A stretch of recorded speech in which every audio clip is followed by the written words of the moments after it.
جو پہلی بارش ہوتی ہے اس کا ایک اور سائیڈ افیکٹ ہوتا ہے، اور وہ یہ کہ روڈوں پر جو مٹی، دھول، کچرا، چکناٹیں، پھل فروٹ کے چھلکے، یہ وہ سب اس پہلی بارش سے پگھلتے ہیں. مٹی پگھلتی ہے، چکناٹیں پگھلتی ہیں، کہیں پیٹرول گرے ہوئے پڑے ہوتے ہیں، کہیں کچھ، روڈوں میں تو بہت کچھ ہوتا ہے، تو یہ پگھلتے ہیں پہلی بارش میں، دھلتے نہیں ہیں، پگھلتے ہیں. اور اس پہلی بارش میں اسکوٹر نہیں چلانی چاہیے. آپ جتنی بھی سنبھال کے اسکوٹر چلائیں، یہ چلاتے چلاتے بھلا سلو چلا رہے ہیں، ایک دم کوئی چکنی زمین آ گئی نا، آپ کو پتہ نہیں چلے گا، تو شنگ کر کے وئنگ کر کے یہ آپ پڑے گی نیچے. اگر پیچھے کو اور اسکوٹر ہے تو وہ پھر آپ پر، اور تیسری آپ پر، تو یوں آپ کی زمین پر کانوائی پھسلتی رہے گی، کسی کا ہاتھ، کسی کا پیر، کسی کا کچھ.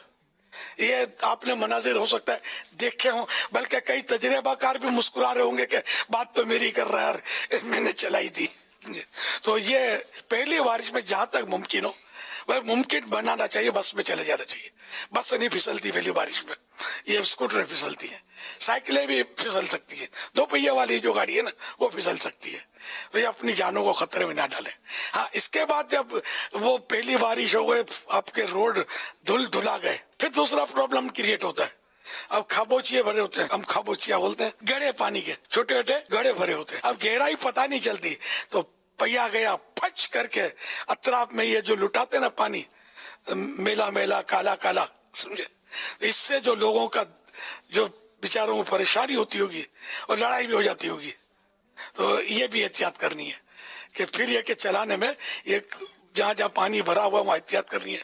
پھر کئی جگہ پانی ہمارے کھڑا ہو جاتا ہے، دریا لہرا رہے ہوتے ہیں پانی کے، اس میں بھی بعض اوقات ڈوب کے لوگ آزمائش میں آتے ہیں، کیونکہ یہ بعض اوقات گڑھے ہوتے ہیں، اس میں گہرے ہوتے ہیں، بندہ چلتا ہے پتہ نظر نہیں آتا نا، اب پاؤں رکھا اور اندر ڈبنگ. اچھا، یا کیا ہوتا ہے کہ گٹر کے مین ہول جو ہیں وہ بعض اوقات وہ جو بھی اس کی جو انتظامیہ وہ کھولتی ہے تاکہ یہ گٹر کا پانی چلا جائے، یہ بارش کا پانی اس میں چلا جائے، تو وہ بھی بعض اوقات اس طرح بیچ میں ہوتے ہیں. کوئی بار ایسا دیکھا ہے کہ بہت بڑا ڈنڈا یا بانس ڈال دیتے ہیں اس ہول میں، تو دیکھنے والے کو اندازہ ہو جاتا ہے کہ یہاں نہیں چلنا ہے، لیکن ہر وقت ایسی ہمدردی کوئی نہیں کرتا، تو یوں بھی بندہ جائے گا تو بیچارہ ملے گا نہیں.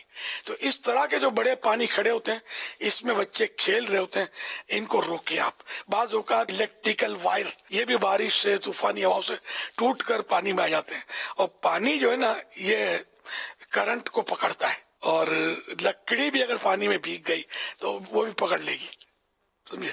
تو یوں مطلب یہ کہ بھیگی ہوئی لکڑی یہ خطرناک ہوتی ہے اگر پانی میں ہے تو اس طرح مطلب بچے بڑے جو بھی اس میں چل رہے ہوتے ہیں، تو اس کے تو اخبارات میں آئے دن واقعات آتے ہیں کہ بیچاروں کو کرنٹ لگ جاتا ہے اور دنیا سے رخصت ہو جاتے ہیں. کہ ہمارے ہاں جو انداز ہے بارشوں کا، وہ سبھی کو تقریباً تجربہ ہوتا ہے کہ اس طرح کے حادثات ہوتے ہیں. تو اس لیے مطلب اپنی حفاظت آپ کے تحت ان بارشوں میں وقت گزارنا چاہیے. بعض عمارتیں کچی ہوتی ہیں، چھتیں ٹپک رہی ہوتی ہیں، بعض اوقات وارننگ ملی ہوتی ہے جو بھی ان کے ادارے ہوتے ہیں مکانات کے کہ بھئی یہ خطرناک ہے، تب بھی لوگ باز نہیں آتے. بعض اوقات پولیس نکالتی ہے ان کو. یہ بظاہر تو ایسا لگتا ہے کہ اچھا کر رہی ہوتی ہے، ان کی جان کی حفاظت کی جا رہی تھی، لیکن لوگ ان کو بھی بیچاروں کو گالیاں دیتے ہوں گے، میرا خیال ہے. حالانکہ یہ بھلائی کر رہے ہوتے ہیں کہ چھت کے نیچے دبو گے، اس سے پہلے زندہ نکل کر کھلی چھت کے نیچے آ جاؤ، لیکن لوگ نہیں سمجھتے، اور پھر عمارتیں گرنے کے واقعات بھی مشتہر ہوتے ہیں اور لوگوں کی جانوں کا ضیاع ہوتا ہے، ضائع ہوتی ہیں. تو اللہ پاک ہم سب کی حفاظت فرمائے، اور جب بھی بارش ہو محض رحمت کی ہو، اور اللہ پاک ہمیں آزمائش میں نہ ڈالے. صلو علی الحبیب صلی اللہ علی محمد.